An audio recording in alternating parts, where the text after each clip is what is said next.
said, stick by me, I'll be your guiding hand. But don't ask me what I think of you, I might not give the answer that you want me to. Howdy, I'm Joe, and this is my show, Joe's Rides.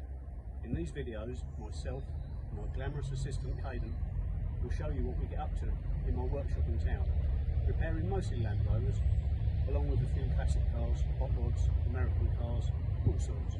We'll also do some videos from my workshops at home, where you will see some of my projects, more cars, bikes, hot rods, odds and sods, you name it. So if you like petrol, oil, dirt and beer, then tune in. If you're a bit woke, left wing, if you believe in climate change, or you're vegan, then fuck off! Alright, just something, a little phenomenon that might be of interest to some of you. We've got this quite tidy old Land Rover 90 today, ex-Army one. It's in for a few electrical issues, but also the guy has told me that the handbrake has been sticking. And I did mention to him, and it's hard to get your head around, that the sticking might be caused by oil leaking out of the back of the transfer box into the handbrake mechanism. So for those of you who don't know, the Land Rover uses a transmission brake. So the handbrake doesn't act on the rear wheels like most cars. It's actually got a transmission brake bolted onto the back of the transfer box. And you wouldn't think that if you've got oil on your handbrake mechanism that it would actually make it stick. But anyway, we put the car up on the ramp and I put my hand on the handbrake drum and it was red hot, so obviously it had been sticking and binding. Caden is, if you look under Caden. Caden's taken the rear prop shaft off. We've taken the brake drum off, the brake back plate, and now that will give us access to the seal that's leaking here, the output shaft seal in the back of the transfer box. So that's the culprit. We also have a felt washer here which goes behind the nut which holds the flange on. So if you do have problems with your handbrake sticking, it's not always sticky cables, sticky mechanisms, over adjustment. It can be the fact that you've got a leak in the back of your transfer box. Obviously the oil has contaminated the brake drum. If you come out here, our way of dealing with that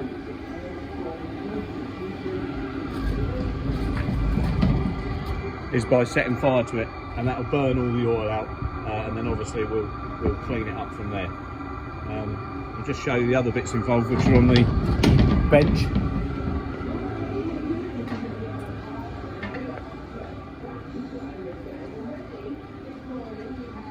So here's our brake back plate.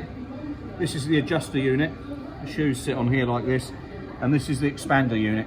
So when you pull your handbrake cable, it activates some linkage, which then operates a wedge which pushes these two plungers out and moves the shoes out to the drum. So this is all off, this will all need cleaning up, it's all covered in oil, along with the brake drum, and we'll probably pop some new shoes on there. There you go. Okay, so we've cleaned up our brake back plate, so that's all free from oil now, and that's bolted back on. We've lubricated our expander units for the adjuster and the expander as such.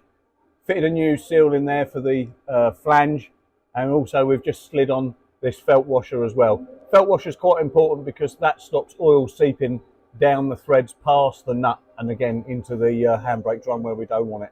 So always make sure you pop a new felt seal on as well. So we've got the brake shoes and handbrake drum on the bench, giving those a clean up, and that'll be the next thing to put the shoes on, clip the springs on, and then we'll look at putting the handbrake drum on and adjusting everything up, and then the prop shaft can go back on, and then we'll test it. Okay, so we've got the handbrake assembly all back on the back of the transfer box on this 90 now. So the back plate's bolted back on, new seal, new felt washer, dry flange is back on, brake shoes are fitted, brake drum is back on, and then the prop shaft has been refitted, which just leaves now to adjust the handbrake. You should adjust the handbrake on the back of the drum here. You need a 1/2 inch open spanner, and if you come up here, Caden, you'll see that the adjuster is just up there, and you just adjust it like you do a normal drum brake, i.e. you wind the adjuster in until you feel some resistance against the drum, and then just back it off slightly. You may find that you need to adjust the cable as well afterwards, but the first thing to do is adjust the shoes on the drum, and 9 times out of 10 you'll find that everything's well. The other thing I've noticed about this car, it's quite a nice car. It's quite old. It's C registered, so it's sort of like 85, 86. It's ex-army. Chassis is in really nice condition. This is a new customer. We haven't had this car in before, and it's obviously been given a lick of black paint on the chassis, which makes it look quite smart. And the chassis in itself is quite solid and in good condition. But it just shows you that it pays to get under a Land Rover when you buy it, because when you really do start looking, the coat of paint it's been given isn't that great. So if we look up here where the mounts for the A-frame are, that's been completely missed. And perhaps more importantly, because it's a real prone rust spot for old Land Rovers, is the rear cross member. Absolutely dry. So it's not rotten, but it's got a lot of surface rust. So this is another one we'll probably talk to the guy about letting us do a proper Waxall treatment on. Okay. So we've reassembled all the handbrake on this 90, and unfortunately we had to do it twice. As I said earlier, it's a bit of a strange phenomenon in that the handbrake can stick when the seal in the back of the transfer box fails. Covers the shoes and the drum in oil, and sometimes it'll have the opposite effect in that the handbrake won't work because everything's covered in oil, and sometimes it'll have the effect that it did on this car, in that it almost sort of makes the shoes glue themselves to the drum. So we cleaned all that up, put the new seal in, reassembled it, and we were still having issues with it. So we had to take it apart again, and we then found that the expander unit, which expands the brake shoes onto the drum when you pull the handbrake lever up via a cable, have been assembled incorrectly sometime in the past. This guy's just bought this car. It's had quite a lot of work done. Some of it's done quite well, and some of it hasn't. So we'll slowly go through it for him, but for now his handbrake's working, and that one was another little mission. Well, it's Sunday morning and I'm still playing with wires. There's a couple of things I did yesterday, particularly the alternator wiring, and I went to bed last night thinking about it, and I thought I could do it better. So first thing I did when I come in the shed this morning was take all that out and start again. But there, the starter motor exciter wire I found in the original transit loom, that's hooked up to the starter motor, as is the main battery cable. So it's now turning over on the key. I've made a few more various earths here and there, and the next thing I'm going to do is address this. The temperature sensor is buried in there in the front of the engine in the thermostat housing. Really important to me in all the cars that I build that everything works as it should. I've had involvements at my workshop with cars that people have brought to me, you know, a Chevy engine in a Ford or something like that. None of the gauge is working, can't bear it. How could you possibly drive a car like that? So really important that if nothing else, temperature gauge, oil pressure, charge light, etc., has to work properly. I think these Ford temperature sensors are colour coded. This one appears to be black. Before I sold the Pinto engine from the Transit, I took the temperature sensor out. Now this temperature sensor will be matched to the temperature gauge in the car. So I'm just hoping it's going to be a case of unscrewing the one that's in this Cosworth engine, and it looks a similar size, and hopefully this one will screw in its place and the gauge will function as it should do. The other thing I'm going to do is, I've noticed on the side of the block here, sorry on my own today, is the oil pressure switch with the end of it busted off. So I've got a new one of those, not entirely sure if it's the right one or if it fit, but they're the two things I'm going to do next. So we're going to try and swap this temperature sensor out and the oil pressure sensor as well. Just went to put a socket on this temperature sensor, and I was standing up, I wasn't looking at the socket, and I just couldn't get a socket on. And now I look, you can see why. The flat of this sensor is right up against the body of the thermostat housing. Who the fuck invented that? Why is that like that? You can't get a spanner in there. Okay, I'll have to rethink this one. Okay, Cosworth, I'll let you off the hook on this one because now I've taken the thermostat housing out, which has allowed me to fit the transit temperature sensor. I've discovered this load of crystallised lime scale, I should think it is, where this is sat for some time. So nice to well, I don't particularly think it's nice to see it, but I'm glad I can now clean that area out. I'd rather not have that whizzing around the cooling system. So yeah, a bit of yin and yang. So yeah, clean this up now, and I might pop the thermostat in a kettle and see if it works. No, I won't. I think I'll just go and get a new thermostat. No point bugging around now. Jolly good. There we go, thermostat housing's back on, and you can see there that I've ground away some of the housing with a flat disc on a grinder to make a relief. So if I ever need to take that temperature switch out again, I'll just pop a socket on it and out it comes. I don't know why Cosworth didn't do that. Just wanted to make things difficult, I suppose. But like I say, it was a good call to take this off because we had all that lime scale in there anyway. And I've fitted it back on with stainless steel bolts, plenty of copper slip on them. So in future, if it ever needs to come off, it should be a doddle. Well, it's come to that time of this video where we have a look in this week's magical mystery box. Had a lot of letters in the mailbag this week. I think there's 37,000 million letters asking what's in the magical mystery box, along with a similar amount of emails. But as we always say, nothing can be revealed until the day when it's revealed. So let's have a look in today's magical mystery box, shall we? In today's magical mystery box is a smoky bacon crisp. Now, the reason we're talking about smoky bacon crisps on this week's magical mystery box is I want to unearth a lie. And the lie is that smoky bacon crisps have anything to do with being smoked. They're not. It's just an artificial flavour. And I think that's the case along with smoked cheese and smoked bacon and all these things that you buy and they say that they're smoked. It's an absolute nonsense. I don't think smoke has got anything to do with these crisp. They can't.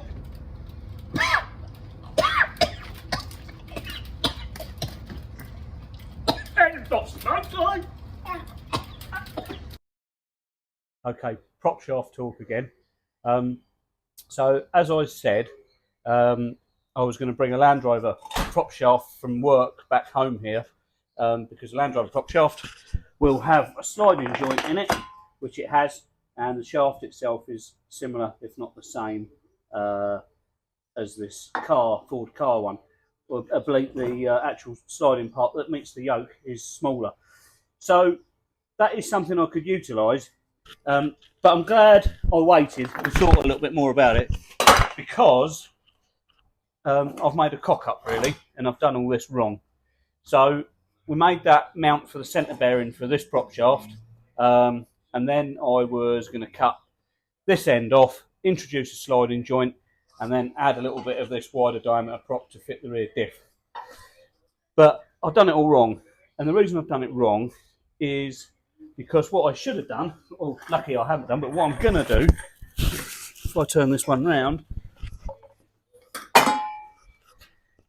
is cut this flexible coupling off this prop shaft and put it onto this original transit prop shaft to do away with the yoke that would have fitted the gearbox. Which now means I'm going to have to not use and make new mounting for the centre bearing. So it's going to make life easier if I put the prop shaft coupling onto this prop shaft and then shorten the tail end of this prop shaft to suit the length, and that will retain a sliding joint. I've had a quick look underneath the van, and where this centre bearing is going to go, there's very little to support it, so you're going to have to be a little bit clever and make up some good strong mounts for that. and unfortunately the work we put into making the centre mount for that has gone out the window. So yeah, I've done it all wrong. So today I'm going to attempt to cut this yoke out of here, get it onto this end of the prop shaft, then we can accurately measure where the centre bearing is going to go, and once we've got that, then we know how much to cut out of the arse end of this prop shaft to shorten it to suit. So really, starting all again. Other thing, we fitted a 12-volt vacuum pump for the brake servo the other week because we don't have a vacuum source on the Cosworth engine for a brake servo. I was happy with that. Installation was fine. But I have noticed when I've switched the ignition on and the pumps run, it'll run and the pressure switch will knock the pump off, as it should do. So it's making the pressure as such. But then I'm finding that it's cutting back in fairly quickly. So I had a suspicion that either the pressure switch was faulty or I had a vacuum leak. And it transpired that when I turned all the radio and everything else off here and had a good listen, the servo is leaking. I thought it was leaking from the body. I was going to see if I could repair it, but I think it's the diaphragm in it.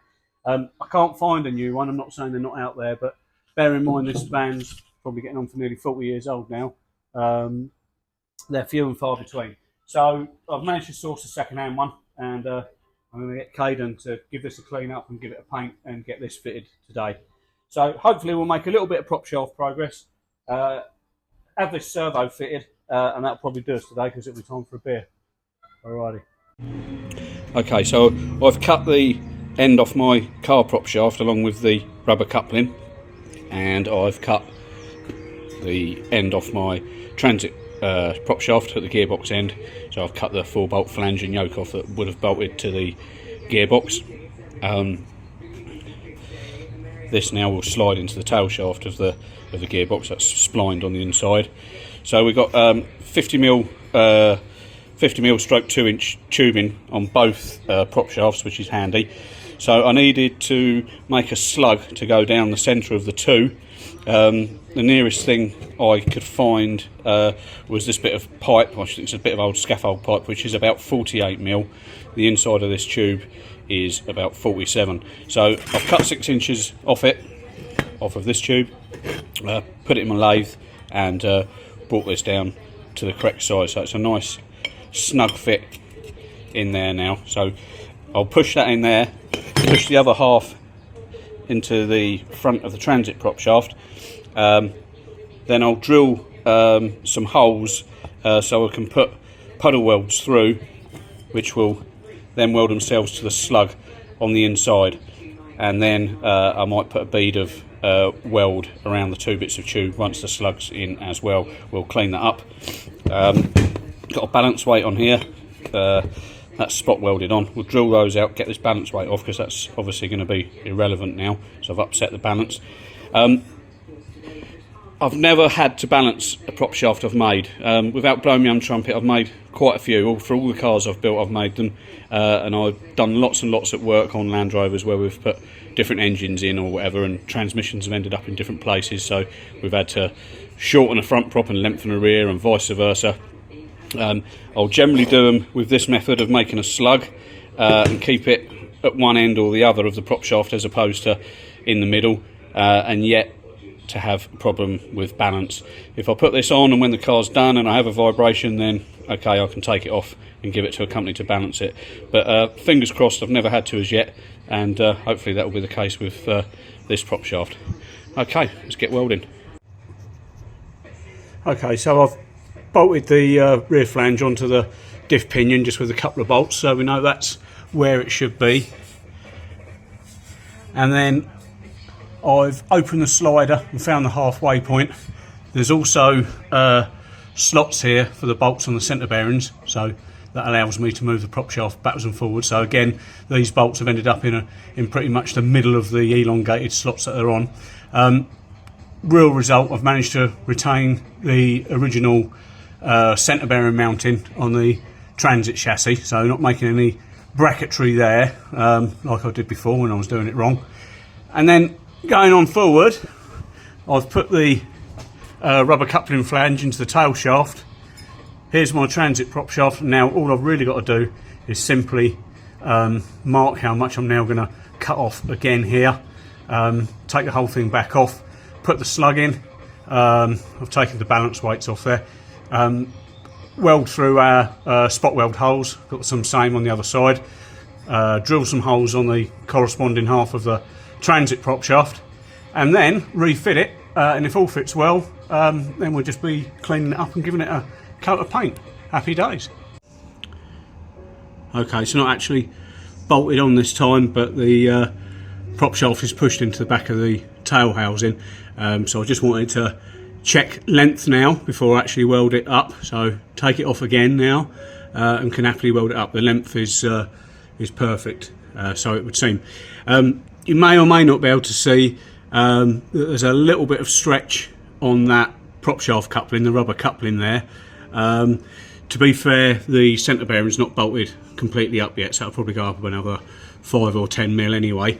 But when I bolt the centre bearing up, if that doesn't take that slight stretch out of that coupling, I mean, I'm not massively worried about it, it's not a lot. But you may remember in a previous video I made the gearbox mount, and I did build some adjustment into that so I can move the tail shaft of the gearbox up or down. So I'll probably move it down 5 or 10 mil. I'm a little bit limited because then that makes the engine oil filter, which is on the side of the engine near the front, becomes very close to the steering rack. But I've had a look and there's a little bit to be gained. So take prop off again, weld it up, put it back on again, see what we're like on that coupling then, and then if all is well, take it off for the last time, clean it all up, give it a lick of paint, mix up some paint, give it a lick of paint, make it look smart, and that will be that one ticked. So not far to go now. So there we go, 2 halves now welded together, puddle welds on both halves, and then a seam weld around where the 2 halves butt up to each other. I'll just get a soft disc on the grinder now, clean all those off, take it right back smooth. Actually, the less material on there, the less likely we are to have any balance problems, which I don't envisage. So yeah, get that cleaned up, and then it's time for paint. So I've brought the prop shaft outside of the workshop and put it on my outside workbench as it's a nice sunny day, and spent some time pretty much taking it all back to bare metal. Actually had some quite heavy rusting all over it, not deep rust, but it was all rusty and obviously needed to be cleaned well before it's painted. So now I will puff a bit of primer on there, and then we'll mix up some paint, just some gloss black, spray it and leave it in the sun to dry. There we have it, our completed homemade hybrid prop shaft, primered and painted, and now ready to fit. So it's bank holiday Monday now, it's the Easter bank holiday. I'll leave this out in the sun to dry today, and then pop it back on the car on Tuesday. Yeah, Tuesday evening after work I'll put that back on, and then we can see if we need to adjust that gearbox mount at all, which only take me 10 minutes if that's the case. So yeah, bank holiday, Easter bank holiday, the day our Lord rose and said, "Joe, go to the pub." So that's what I'm going to do. So last chat on the prop shaft, just thought I'd show it off now. It's on the van, all done, perfectly in line. Really happy with it. Centre bearing mounted. Plenty of travel lever either way on the sliding joint. All good, and cost me absolutely nothing. I guess if you've got a company, a prop shaft company to do this, pluck a figure out of the air, but you're probably looking at 300 or 400 quid for something like that. So well chuffed. Tick. Hey you, like and subscribe.